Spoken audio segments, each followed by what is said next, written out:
Hello. प्रणाम माँ। जीते रहो। माँ, तुम दादी बनने वाली हो हैं? अरे वाह, ठीक है बेटा, मैं कल ही आती हूँ। जब माँ जी शहर पहुंची तो बेटे बहू ने बहुत अच्छे से स्वागत किया। लीजिए माँ जी, चाय। अरे गर्मा गर्म पकोड़े ले आओ माँ के लिए। नीरू रसोई में गई और 2 मिनट में ही पकोड़े ले आई। जी, ये लीजिए। बहू, जादू से बनाए हैं क्या? अभी तो रसोई में गई थी। यमी। माँ जी, शीला रसोई में पकोड़े तल रही है, मैं बस लेकर आई। हे भगवान, मेरा धर्म भ्रष्ट कर दिया तूने। अब तो गंगा जल से शुद्धिकरण करना होगा। मैं घर ऑफिस दोनों नहीं संभाल पाती। तो जरूरत क्या है घर से बाहर जाकर चाकरी करने की? वैसे भी घर का काम खुद करने से घर में बरकत आती है, समझी? पर माँ जी। पर वर कुछ नहीं, इस महीने की पगार मिले फिर ऑफिस बंद। हाँ। रात को नीरू तेजस से कहती है, सुनिए जी, माँ जी बोल रही थी कि मैं नौकरी छोड़ दूं। वैसे ठीक ही तो है, अभी तुम्हें आराम की जरूरत है। फिर भी आराम कहाँ, शीला को छुड़ाने के लिए बोल रही थी। तो अब 24 घंटे में इतना काम तो कर ही सकती हो।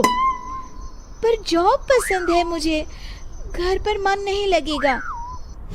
अगले दिन जब दोनों ऑफिस के लिए निकल रहे थे, मेरी तो कोई कीमत ही नहीं है इस घर में। माँ जी, आजकल महंगाई बहुत है, रहन सहन भी बदल गया है। दोनों नौकरी करते हैं तभी ठीक रहता है। अच्छा, तू कहना क्या चाहती है? मेरा बेटा तुझे बिठा के खिला नहीं सकता? तू ही इस घर का खर्च चला रही है, हैं? नहीं माँ जी, मेरा वो मतलब नहीं था। मतलब खूब समझती हूँ, ये बाल धूप में सफेद नहीं किए मैंने। हाँ। अब तो ये रोज का काम हो गया था। तेजस भी रोज की झिकझिक से परेशान हो गया था।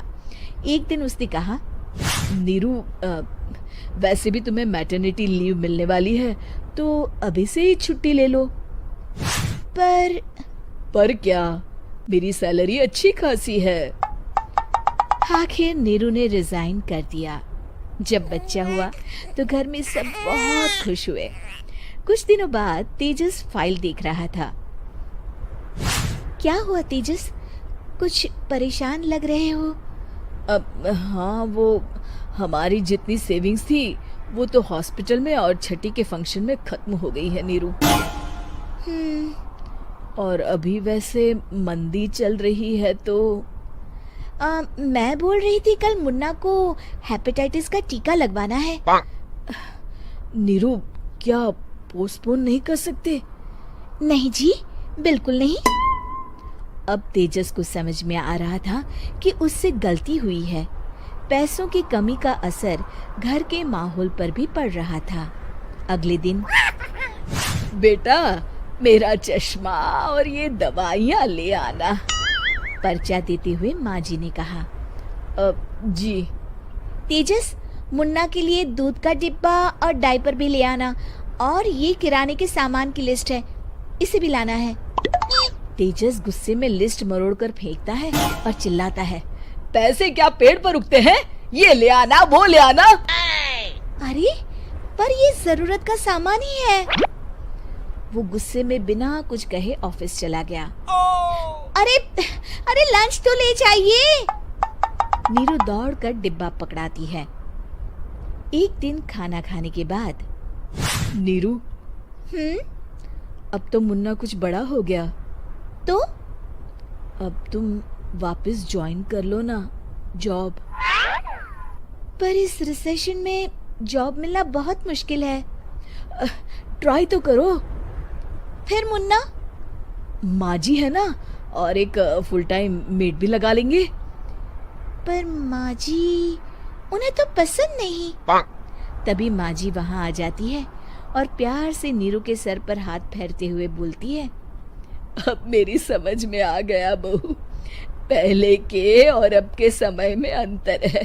तुम काम शुरू करो, मुन्ना की जिम्मेदारी मेरी। मेरी प्यारी माँ जी, ये कहकर नीरू उनके गले लग गई। शिक्षा परिवर्तन संसार का नियम है। हमें